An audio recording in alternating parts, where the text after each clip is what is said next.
জাহান্নামের ভেতরে যখন মানুষের ক্ষুধা লাগবে, ইন্না শাজারাতাস সাক্কুম তুআমুল আসিম কালমুহলি ইয়াগলি ফিল বুতুন কাগালিল হামিম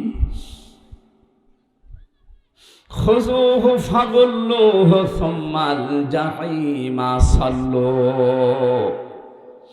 এই আয়াতগুলো যদি কেউ বুঝে বুঝে পড়ে, এমনি চোখ দিয়ে পানি আসবে, ও টেরও পাবে না। এত কঠিন ভয়ঙ্কর খাবারের কথা আল্লাহ দিয়েছেন। সাক্কুম একটা ফলের নাম। ওটা ক্ষুধার কারণে মানুষ খাবে, সঙ্গে সঙ্গে পেটের ভেতরে যা আছে নাড়ি ভুড়ি সব পায়খানা রাস্তা দিয়ে বের হয়ে যাবে। জাক্কুম গাছের ফলের বর্ণনা পড়েছিলাম।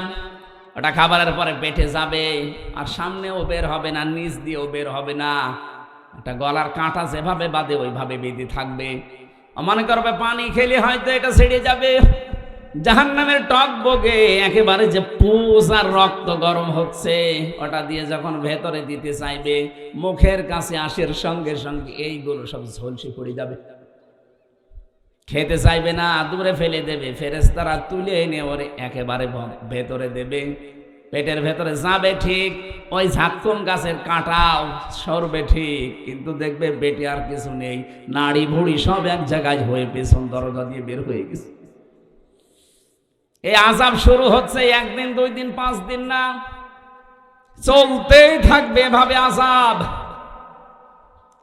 আমি আপনাকে বাঁচাতে চাচ্ছি ভাই। আপনি কোন দলে আছেন, কোন মতে আছেন আমি জানি না। ইসলামের বাইরে যারা চলে, সত্যি যদি তাদের অনুসরণ করেন, ও যদি জাহান্নামে যায়, আপনাকেও যাওয়া লাগবে, মাস্ট বি। যদি আপনাকে আল্লাহ না দেয়, তাহলে আয়াত মিথ্যা হয়ে যাবে। কি কথা বলে না কেন? আপনার জন্য আল্লাহ কোরআনে আয়াত মিথ্যা করে দেবে। আশা করছে আপনি আয়াতগুলো বাড়িয়ে তাফসীর সহকারে পড়েন, যদি হেদায়েত থাকে পরিবর্তন হয়ে যাবেন।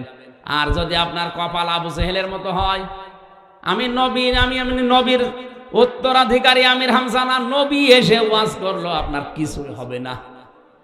এই কোরআন আল্লাহর নবী আবু জেহেলের সামনে পড়েছিলেন, আবু বকরের সামনেও পড়েছিলেন। আবু বকর কোরআন শোনার পরে তার ঈমান যা ছিল ওটা আরো বেড়ে গেছে, আর আবু জেহেল কোরআন শোনার পরে ওর ঈমান বাড়ে নাই, ওর শয়তানি বেড়ে গেছে। এদেশে আমরা দেখতে পাচ্ছি এখন কোরআনের আলোচনা শুনলে যারা হালকা পাতলা ঈমান আছে ওর ঈমান বাড়ে, আর যার ঈমানই নেই, লোক দেখানো একটা বেঈমান, ওর শুধু আবু জেহেলের মতো শয়তানি বাড়ে।